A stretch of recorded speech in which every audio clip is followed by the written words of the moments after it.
We've had some fantastic releases on PSVR2 so far this year, and we've also had some not so good releases, but today we're going over the former. These are the best games of 2025 so far on PSVR2, or at least my picks of what I've really enjoyed. Before we get into this, only 25% of you are subbed to the channel, so please feel free to do so if you haven't, and thank you to our patrons and members who are all on screen right now. With that being said, let's take a look at the best PSVR2 games of 2025 so far, since we're halfway through the year. These are in no particular order, but we're going to kick things off with a classic from January.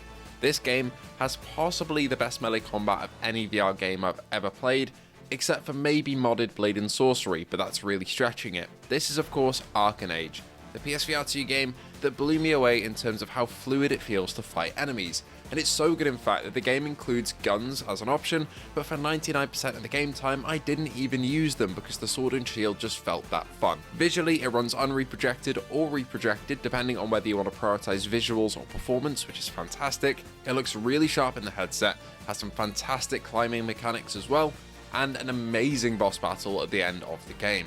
The only downside for me in this entire game is that the story is a little bit mumbo-jumbo sci-fi MacGuffin-y nonsense.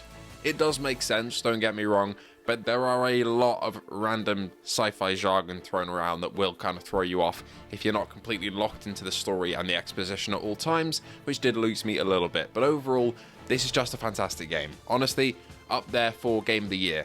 A game that's not quite that up there with Arken Age, but still holds its own as a fun single player and about to be multiplayer experience tomorrow is 90s extreme skiing.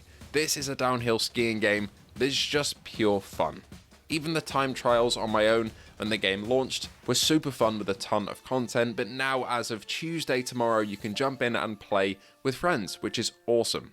Up to 4 people can ski down the slopes together, with hilarious ragdoll physics and also the ability to hit each other on the head and knock each other out, which is just so funny. I played this with the devs a little while ago, and Stocky VR, a fellow VR YouTuber, to test the alpha out on PC a little while ago, and it was just pure fun. So hilarious, and the game's core mechanics are just so solid that it really does feel like you're tearing down the slopes. I'd really recommend this one. A game which truly surprised me with how much depth and content that it has is Hitman World of Assassination. I was away in Japan when this one came out, and it was such a great thing to come back home to after that trip because there is just so much to do in this game.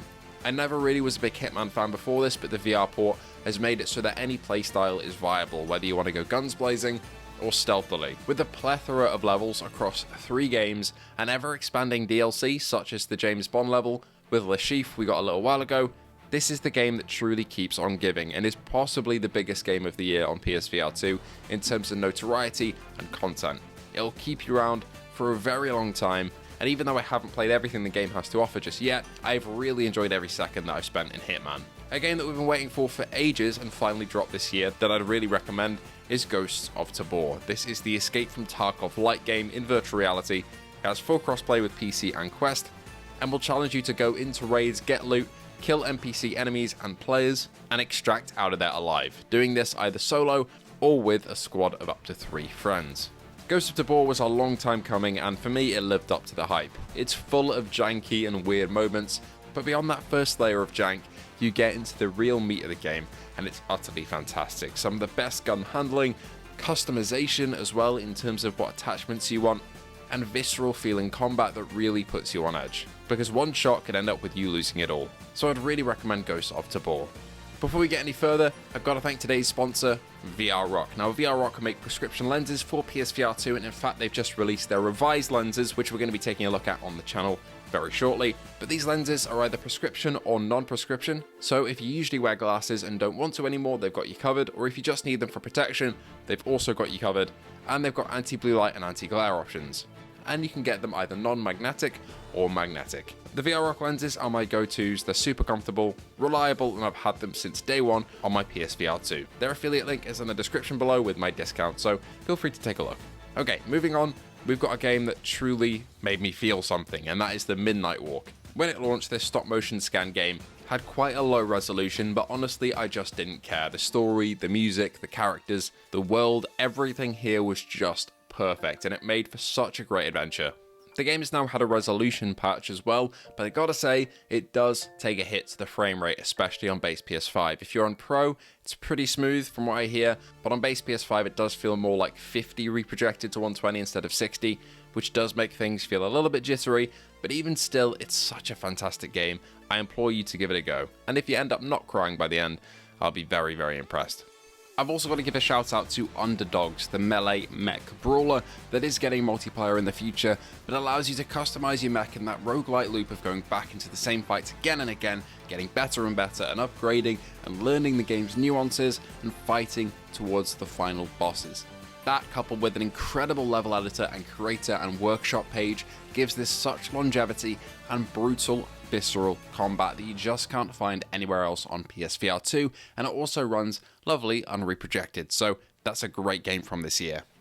Next up, let's talk 2 rhythm games that impressed me this year, the first one being Smash Drums. Now, I'm awful at this one, but it's the closest thing that I've really found to playing real drums, which I've had not much experience with, to be honest, but a little bit of experience, and I'm not very good in real life either. But the variety of modes here, coupled with the different arenas you can have with people cheering you on and jumping up and down when you nail the beat, makes for an experience that is actually pretty adrenaline pumping. It's a great time in VR, and really, if you put it on the highest difficulty, you're going to get a decent workout from this one. There's a great song selection as well, and it runs buttery smooth at 120Hz on PSVR2, which was music to my ears and my eyes when I finally jumped in and tried it for myself. I really recommend this one if you're into drumming or rhythm games in general. A very different type of rhythm game, but one that I still would recommend this year, is Maestro. Came out not too long ago, and is one of the only games on PSVR2 where I just haven't touched the controllers. That's because the game has hand tracking and it's just fantastic. You conduct the orchestra with your hand movements and gestures, and if you hold a chopstick or a pencil, you really feel like you're immersed in there. There's tons of songs to choose from, including Lord of the Rings, Star Wars, Game of Thrones, and a load of classical music as well, of course, Beethoven, Mozart, and it makes you feel like a conductor. Turning around and bowing to the audience is just a surreal thing that you just can't get anywhere else but virtual reality. And finally, let's cap this off with 2 zombie games, the first one involving guns. This is Zombie Army VR, which is a port or adaptation of the flat screen Zombie Army series, taking you through a full campaign in either solo or co-op, with a ton of guns to choose from, upgrades to use, different zombie types to fight, and multiple stages to blast your way through.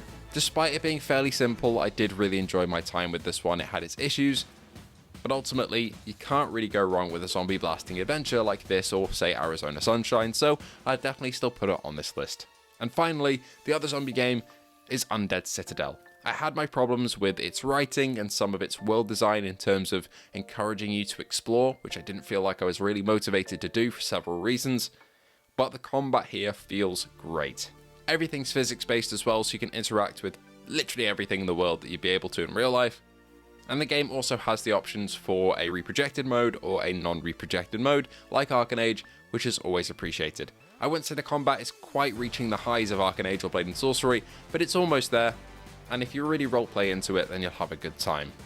Anyway, those are my picks for the best games on PSVR2 for the first half of 2025.